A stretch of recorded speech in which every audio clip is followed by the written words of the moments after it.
గెలిచిన మూడో వ్యక్తి పేరు ముగ్గురు వాడి కింద పనిచేసే కమాండర్. కానీ అందులో ఒక్కడ మాత్రం కమాండర్ కమ్స్ లేదు. ఎవడు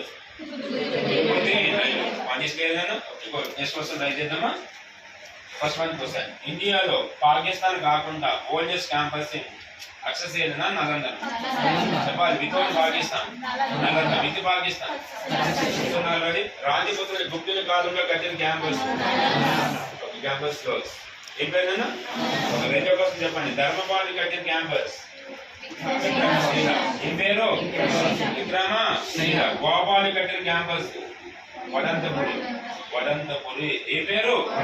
మూడు క్యాంపస్ ని డిస్ట్రాయ్ చేసిన వాళ్ళు బక్తియార్ ఖిల్జీ. కట్టించిన వాళ్ళు మన వాళ్ళు, కూల్చివేసిన వాళ్ళు వాళ్ళ కమాండర్ పేరు ఏం పేరు? First campus. రెండో క్యాంపస్. మూడవది. మూడు కూడా ఒకటే రాష్ట్రం. ఒక రాజు కట్టిస్తే మిగతా ముగ్గురు మూడింటి కలిపి పూర్తి చేసిన వాళ్ళు కమాండర్. కమాండర్ పేరు ఏం పేరు? ఒకే లైన్ లో రాసిస్తాం. నలంద,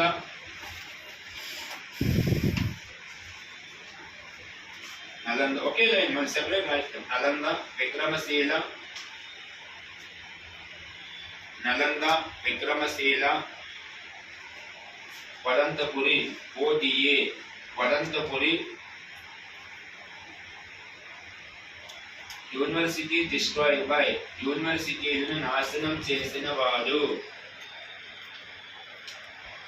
యూనివర్సిటీ డిస్ట్రాయిడ్ బై, యూనివర్సిటీలను నాశనం చేసిన వాడు బక్తియార్ ఖిల్జీ.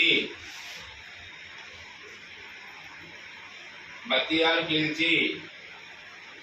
మూడు క్యాంపస్ ఒకేదైనా రాసేసాను, ఏం కాదు. నెక్స్ట్ క్వశ్చన్ చెప్పండి, రాజపుత్రుల కాలంలో ఒక రాజు దగ్గర 5 మంది కవులు ఉంటారు. వాళ్ళు ఏమంటాం?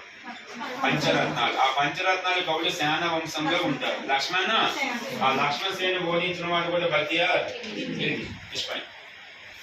సేన డైనాసిటీ రూలర్, సేన వంశపు రాజు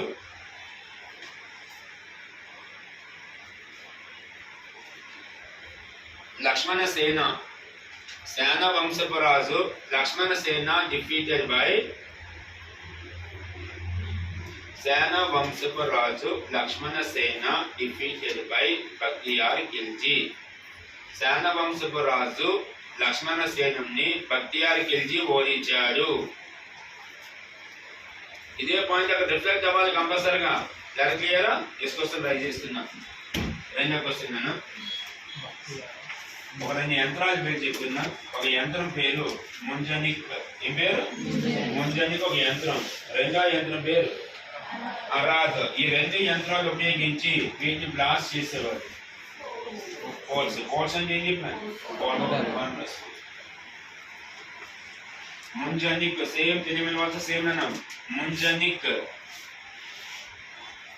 రెండోది అరాద్ లేదా అరాద్. బ్రాకెట్ లో రాసుకోండి. యంత్రాలు, మెషిన్స్ అని రాసుకోండి. యంత్రాలు. ఒక యంత్రం పేరు ముంజనిక్, రెండో యంత్రం పేరు అరాద్ అని రాసి 2 యంత్రాలు అని రాసుకున్నాను.